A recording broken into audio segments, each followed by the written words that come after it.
7 games, 6 wins, 2 comeback wins in 1 week. Napoli silenced at the Diego Armando Maradona. West Ham dismantled at the Bridge after a comeback that defied the history books. This isn't just a new manager bounce, it's a tactical shift becoming a pattern. Under Liam Rosenior, Chelsea have gone from passive and predictable to electric, vertical, and ruthlessly aggressive. The numbers hint at a new identity. Chelsea playing with an intensity that Enzo Maresca's side often lacked. West Ham with the early lead, yet suffocated by a Chelsea side that refused to panic, scoring 3 goals to win from 2 down at halftime, something Chelsea has never done in their history, and moments of pure individual execution. Joao Pedro producing finishes that didn't exist a month ago. Estevan Willian providing the spark that has the Bridge believing again. This isn't a run built on luck. It's structure, courage, and a proactive intent, appearing faster than anyone expected. So what exactly has Rosenior changed in just 3 weeks? Why do Chelsea suddenly look so comfortable when under pressure and so deadly in transition? And is this the beginning of a genuinely unplayable Chelsea, or just the most convincing illusion the Bridge has seen in the Bowley era?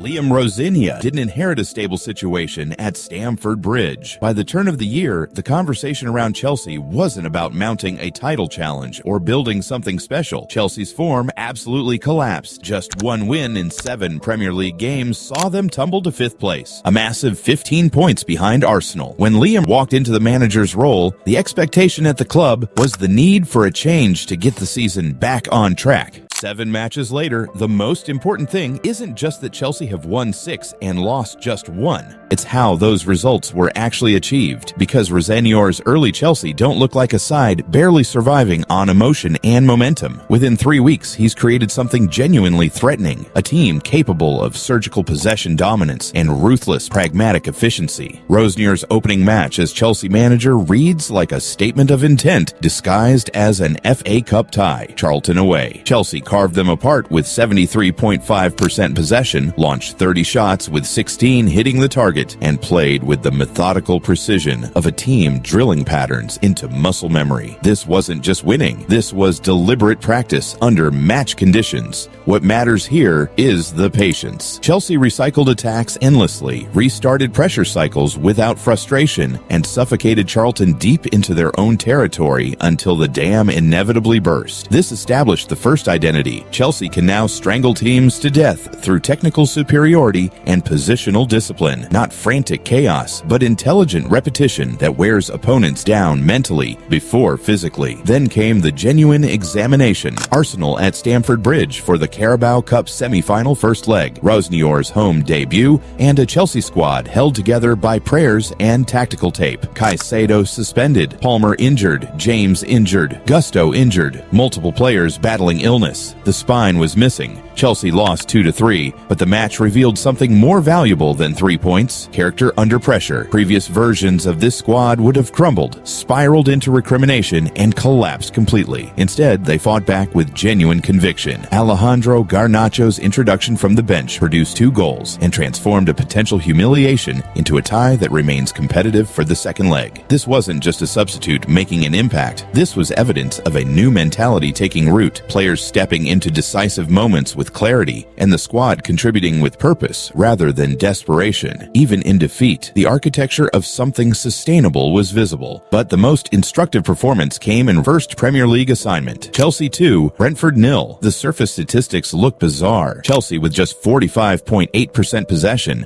only 6 shots compared to Brentford's 15. Expected goals separated by razor-thin margins at 1.59 versus 1.52. This is completely different from what Chelsea have traditionally represented, and that's precisely why it matters. This isn't Chelsea stumbling into a fortunate result. This is Chelsea intelligently managing the match without needing statistical dominance. Previous iterations of this squad chased possession as validation, accumulated territory without purpose, and then collapsed the moment one transition caught them exposed. The Brentford performance signals a fundamental philosophical shift. Rosenior is prioritizing actual control over optical control. If you don't have the ball, you don't panic. If opponents generate more volume, you protect dangerous central zones, force low-quality attempts, and remain composed through uncomfortable stretches. When your moment arrives, you execute clinically. That's how championship-level teams accumulate points across brutal seasons, not through perfection every week, but through winning matches they shouldn't look comfortable in. The Champions League clash against Payforce completed the picture. Chelsea won, Payforce nil, with 71.4% possession, 21 shots to 4, 7 on target compared to 2, and a corner count of 15-2 that tells the entire story. Pafos spent the match pinned inside their own penalty area, defending for survival, while Chelsea applied relentless territorial pressure. Caicedo scored the winner, significant beyond the 3 points. Then Crystal Palace away extended the pattern. Chelsea 3, Palace 1. Estevao scores on his return to the starting lineup after capitalizing on a defensive error, but exploitation requires pace, composure, and clinical finishing. Chelsea aren't just creating chances, they're punishing mistakes with ruthless efficiency. Joao Pedro delivers the second through precisely the kind of quick transition pattern Rosenior will love. Swift regain, sharp combination, decisive finish. Enzo Fernandez buries the penalty emphatically when it matters. The Napoli clash on January 28th provided the sternest examination yet of Rosenior's project, and Chelsea passed with distinction. The 3-2 victory in a hostile atmosphere wasn't pretty, but it revealed something crucial. This team can now adapt under extreme pressure. Rosenior's experimental three-man defense featuring Reece James centrally backfired spectacularly. Despite Enzo Fernandez's early penalty giving Chelsea the lead, Napoli exploited the defensive gaps ruthlessly. Antonio Vergara and Rasmus Højlund punished the structural vulnerability, turning a 1-0 lead into a 2-1 deficit by halftime. But the second half showcased exactly what Rosenior has been building: tactical flexibility and mental fortitude. He reverted to a back four, introduced Cole Palmer and Trevoh Chalobah, and Chelsea immediately looked compact and threatening again. Joao Pedro became the hero with 2 spectacular goals, both assisted by Palmer, including an 82nd minute winner that secured automatic qualification to the Champions League round of 16. This wasn't just about the result, it was about personality. Chelsea showing they can recognize mistakes, adjust intelligently, and deliver when stakes are highest. That's championship mentality emerging in real time. Then came the London derby against West Ham, which provided the ultimate test of character for Rosenior's tactical philosophy. Rosenior's decision to rotate the squad after the grueling Napoli trip initially appeared to be a gamble too far. Despite Chelsea dominating early possession, the Hammers' counterattack was clinical. Jared Bowen and Crysencio Somerville exploited a sluggish defensive transition, turning Chelsea's control into a daunting 2-0 deficit by the halftime whistle. At that moment, the weight of history was against them. Chelsea had failed to win all 56 previous Premier League games in which they trailed by 2 at the break, but the second half showcased the proactive intensity that defines the Rosenior era. He made a fearless triple substitution at the half, bringing on Joao Pedro, Wesley Fofana, and Cucurella. The shift was instantaneous. Chelsea overwhelmed West Ham's low block, with Joao Pedro becoming the catalyst, first scoring a clinical poacher's effort and then turning provider. The comeback was sealed in additional time when Enzo Fernandez found the corner, securing the club's first ever Premier League win from 2 goals down at halftime. This wasn't just a tactical recovery, it was about belief. Chelsea shattering a decades-old hoodoo and proving they can remain electric even when the circumstances are dire. That's the unplayable edge emerging in real time. And the scary part is that the coach has not had time to fully work with the team. Because Chelsea has played every 3 days since he took over, it has mainly been man management.